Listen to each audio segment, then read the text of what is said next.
Today on Filmmaker Friday, we're going to be talking to Hilda Burke from Angel Eyes Photography, all about how a videographer and a photographer can work seamlessly together on a wedding day.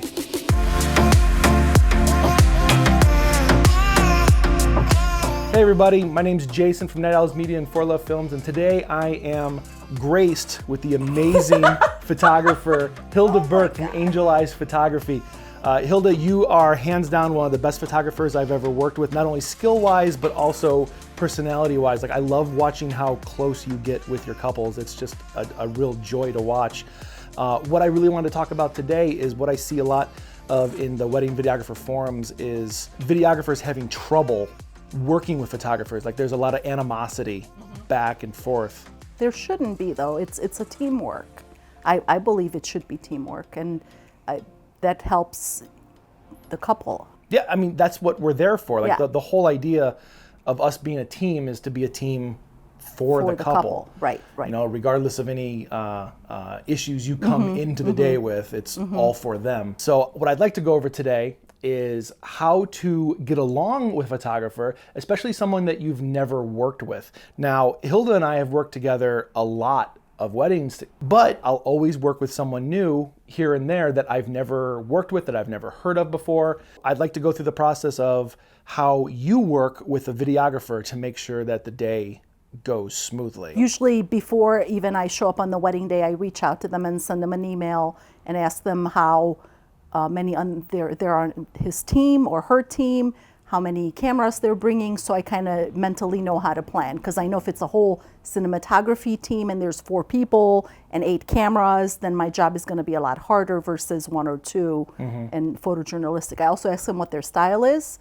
if they're directing a lot or they're more just shooting what's happening. And then the day of, I actually check in with them again, introduce myself, ask them where they're going to put their tripods and so on, and where they're going to be. The ceremony is the most stressful part because you don't want to miss anything. So I double and triple check with everybody. So the first thing you got to do is reach out to your other vendors. And especially as a videographer, I think it's most important for the videographer to reach out to the planner, the photographer, and the DJ. These are going to be your best friends for the wedding day. And your photographer and you are going to be hip and hip almost the entire day.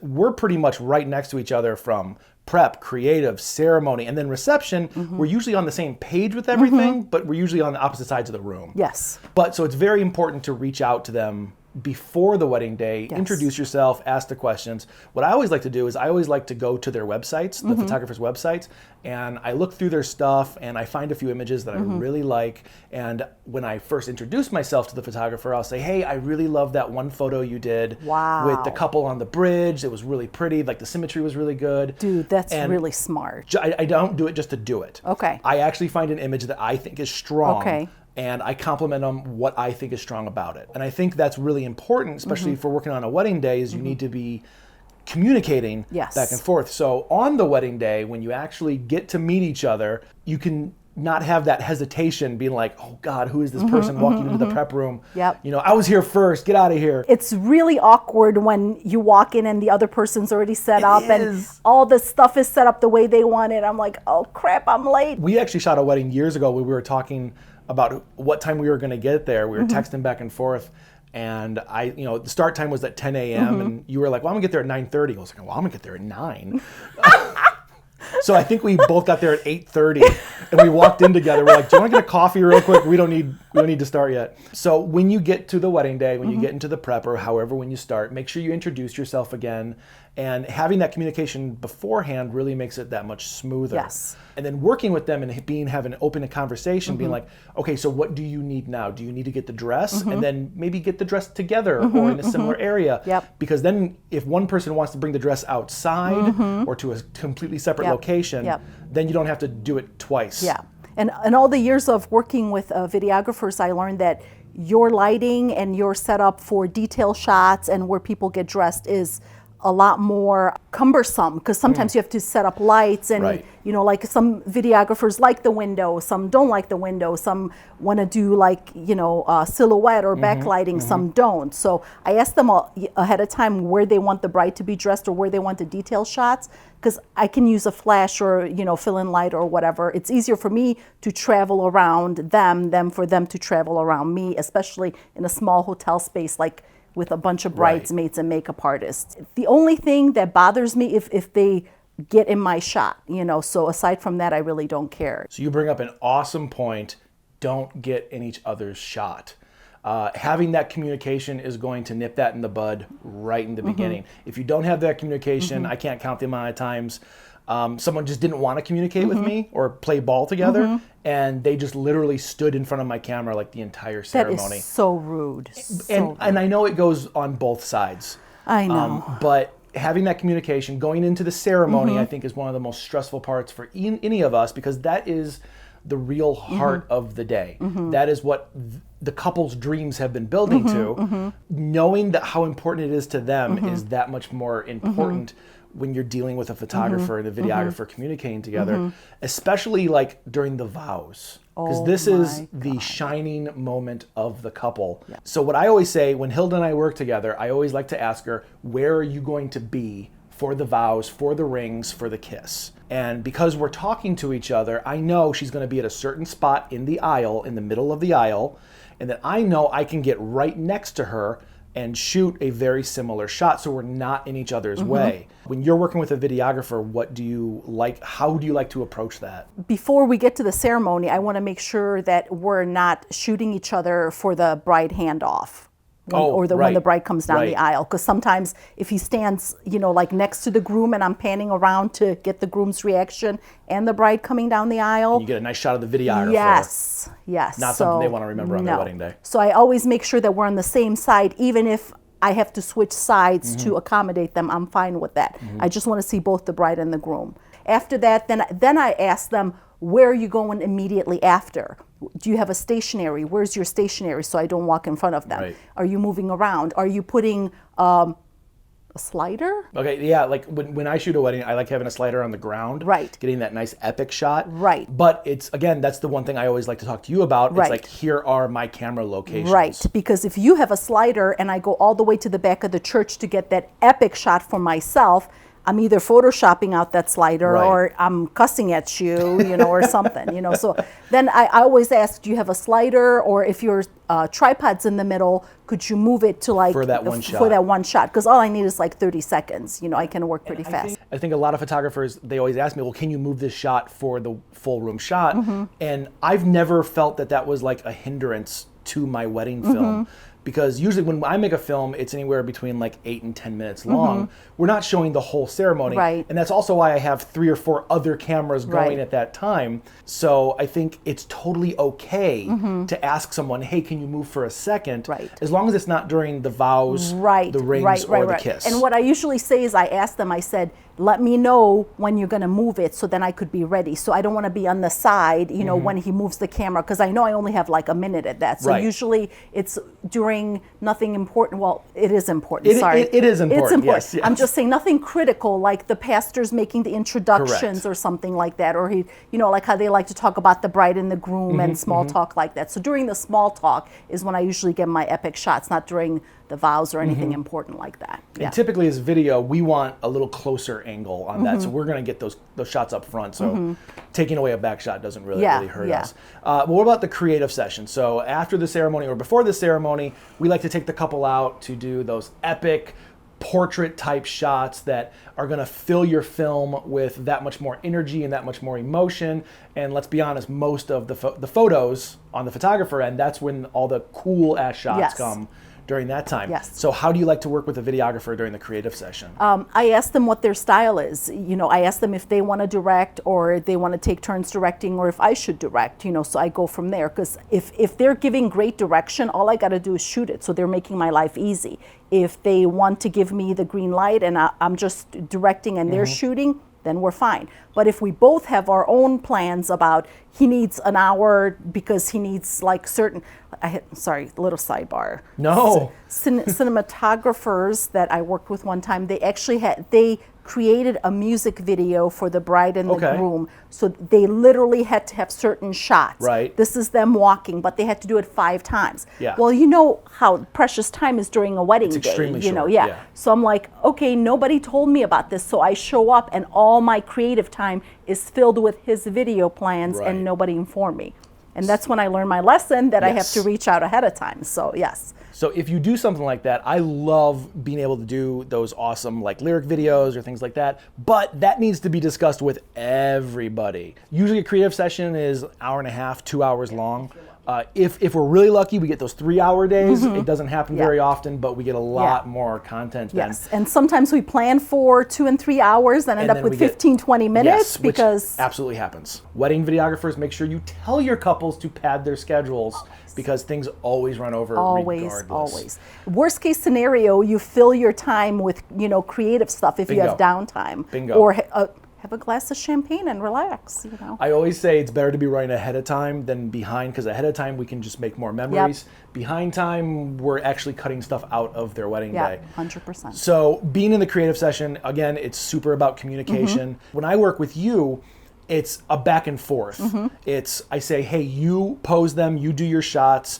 I would like to have them walking after this and take some creative after this. And then I'm shooting while she's posing them, I'm still shooting them, and vice versa. When I'm walking the couple through the more cinematic X shots, she's also shooting and getting her stuff. So we're getting the same amount of work, we're just looking at it from 2 different points of view, and it's just more content then. And working with you, I learned that cinematographers and videographers love anything that's moving. Yeah, It's we like love motion. So even when I pose a couple in a spot, I'm like, okay, now you walk towards me because I know that you like the wind blowing, the veil, and anything I'm sorry, that's is there moving. anything prettier than that? No, there's nothing prettier. And that's when we ask Carol to move the veil if there's no wind. An assistant. Oh my God, get an assistant. Yes. They are worth their weight in gold. Yes. Yeah, they'll move their stuff, but then they can whip the veil up in the air and make magic happen. Unless they're on a swing, in that case, it's a chore. It came out so pretty though. Oh my God. Jason, make sure you cut to. Now you gotta leave that. Are you ready, Hilda? Okay, good. Stay there, stay there. Just keep looking at it. Yes. Looks like you're pulling her by the veil.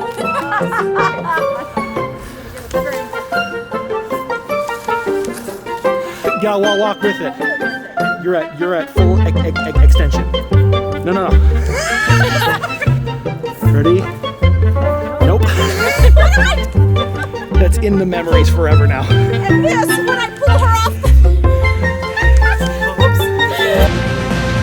But wait, you skipped too far ahead because the critical part for me is when I do the family formals. Oh, okay, so here's a great point. For videographers, we might get a couple shots of this, but usually having people stand still posing doesn't really look that good. So we might be overlooking this. And this is a vitally important aspect of the wedding day. Please tell me about family formals.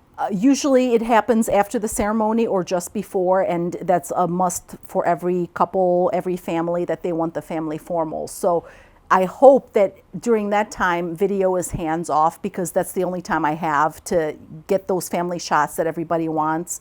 Nobody wants to sit in a church and pose for like 2 hours.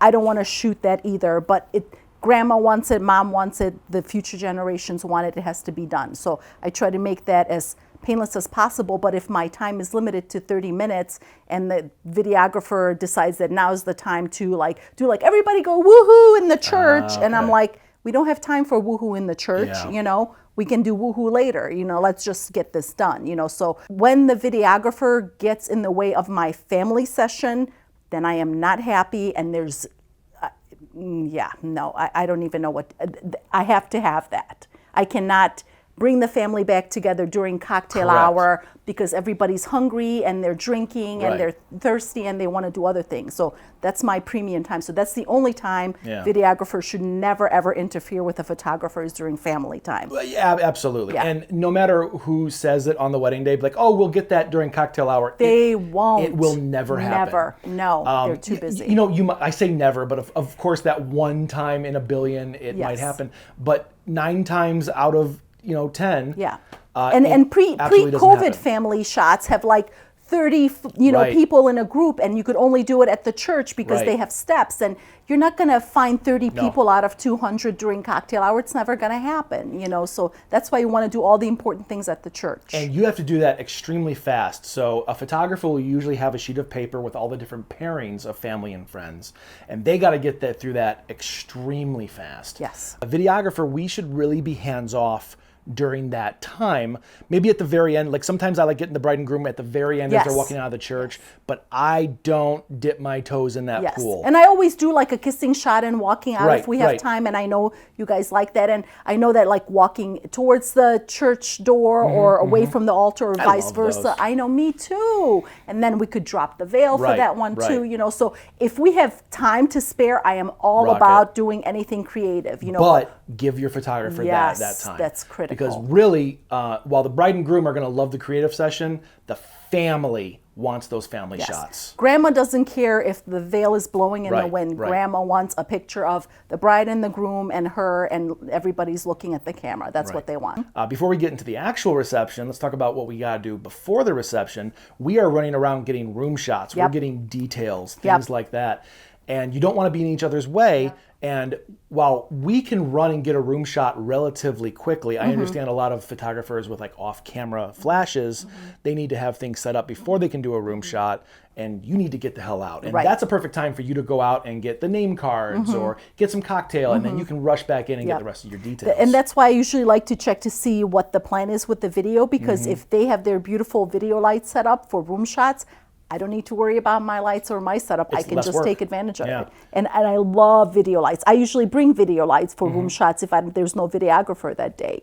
Absolutely. And I like to shoot it all at the same time with them, so then we can go back and forth. Yeah. And then you bring up an awesome point. Like, I bring lights to enhance the mood, never to flood the room. Yep. I have worked with people who like turn the lights up at the ceiling to like make the whole room brighter. No, I don't And to like me, that. kills No, it. no. The mood so needs to stay. I think that's the negative impact on a lot of photographers. When they see us putting up lights, they think, oh, you're going to kill the mood with Yep. this. And some do. And some do. Yes. So I think having that, again, that communication back and forth and saying, no, I'm going to light this so it looks. Even the videographers that don't bring lights and they ask the venue manager like, to light turn them it up. all the Yeah, way up, that- and I'm that like, kills me. there's candles on the table. Right. They want a certain mood. Right. You can't just make it as bright as day. They want a certain mood for a reason. So yeah, that's kind of annoying. Make sure you communicate during your detail session about where you want to go, what kind of lights you're going to be using, but also to start pre-planning where you're going to be for the reception. Find out where the grand entrance is happening and where your cameras are going to be set up, because there's nothing worse than backing up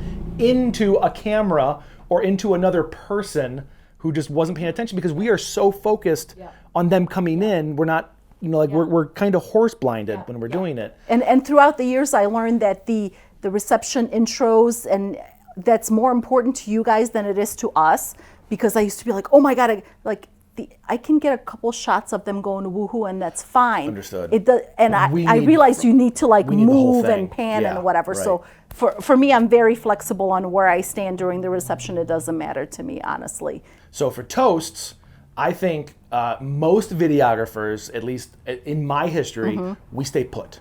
Okay. We plant a tripod, Okay. and we get a nice shot, and then we get Okay. another shot of the reactions. Yep. What would be some advice or some faux pas that you've seen? Because I've seen some videographers put like a camera right next to the bride yes. and groom. So tripods are my nightmare during toasts, because sometimes if they have like an actual long head table or even a small one, if they put a tripod in the middle of the floor, then I can't, Yeah. I don't have any flexibility. I've been guilty of that. Yeah. I've done that in the past, and I never realized it was an issue until I had a photographer say, look, it looks bad. Yeah. And in my mind, I'm like, well, I'm getting a good shot of the bride and groom, but to the rest of the room, and for the photographer, we are the villain in this part. Yeah, So because we're looking at the bride and the groom, and so are the guests. Bingo. So if there's a giant tripod in the middle, yes, you're getting great shots. But I mean, at you could what cost? even if you just move it back a little bit with a longer lens. You know, and that's what I did. Is I yeah. bought a second 70 to 200. Okay. So I can put the tripod all the way on the Yep. opposite side of the dance floor Yep. or wherever it's going to be. Because we're shooting with the 70 to 200 or 85 usually for the speeches. Yeah. right. Because I don't want to be in the middle of the floor getting up in their face. You shouldn't Correct. be either. It's about them and what's going on.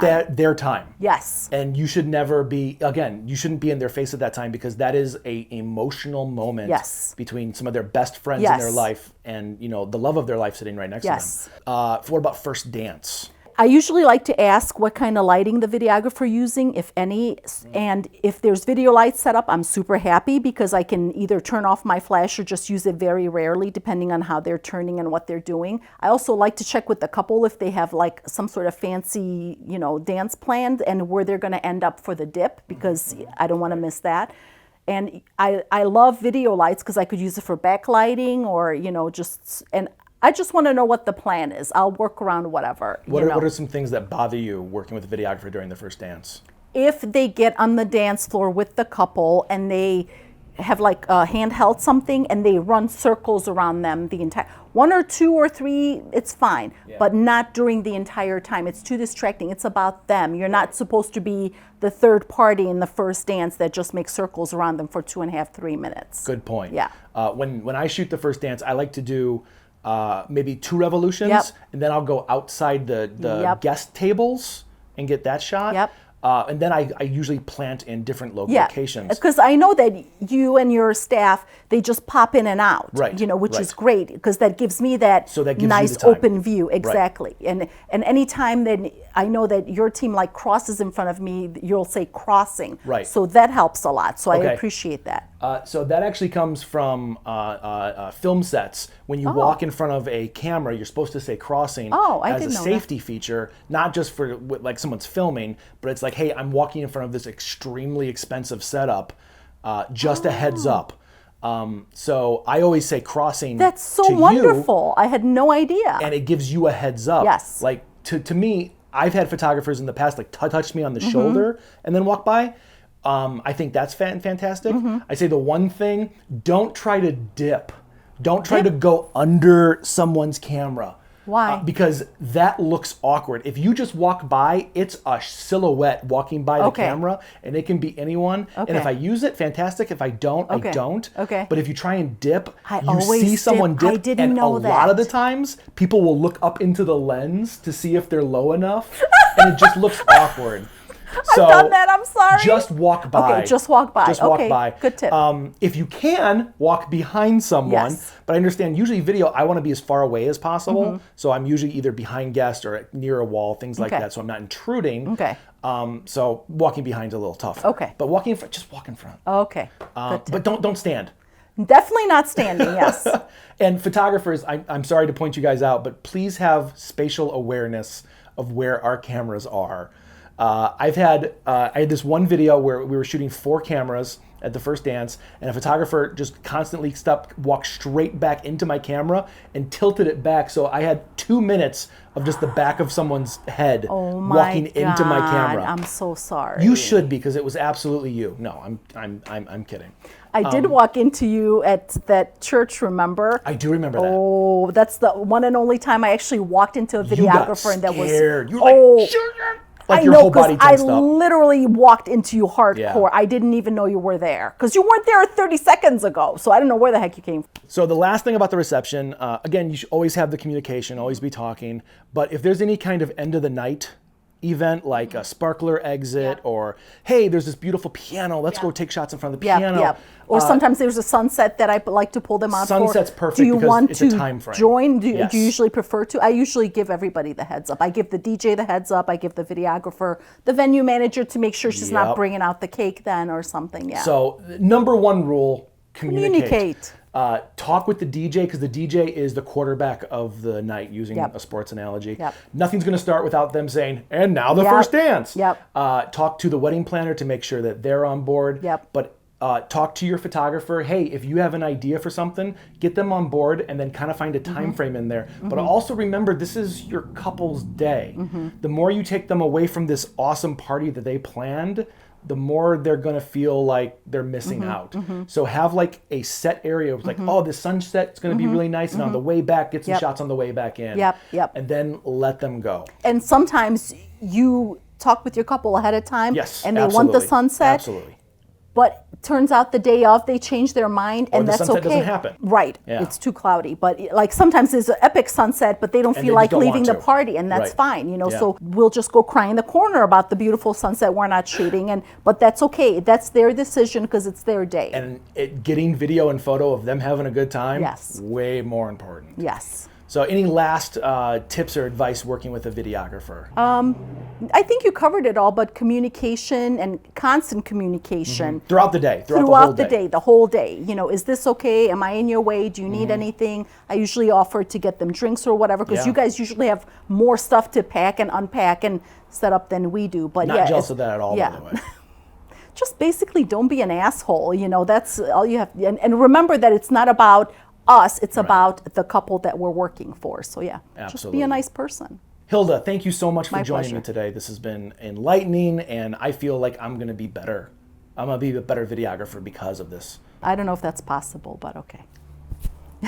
That's it for this episode. Thank you so much for joining us for Filmmaker Fridays. Again, we were graced by the amazing photographer Hilda Burke of Angel Eyes Photography and For Love Films. Down in the comments, I want to know, what is the number one thing that stresses you out about working with other vendors, especially a photographer, or what makes you excited about working with a photographer? I want to know your thoughts. In the meantime, be better, do something awesome today. And I'm like, we don't have time for woohoo in the church, you know, we can do woohoo later.